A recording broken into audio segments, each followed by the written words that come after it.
சேரந்தான். என்னடி ஞான பெண்ணே, உண்மை சொல்லடி ஞான பெண்ணே.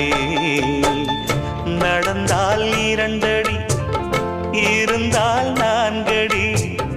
நடந்தால் 2 அடி, இருந்தால் 4 அடி. படுத்தால் 6 அடி போதும். இந்த நிலமும் அந்த வானமும் அது எல்லோர்க்கும் சொந்தம். அடி சொல்லடி ஞான பெண்ணே, உண்மை சொல்லடி ஞான பெண்ணே. சொல்லடி ஞான பெண்ணே, உண்மை சொல்லடி ஞான பெண்ணே. நடந்தால் 2 அடி,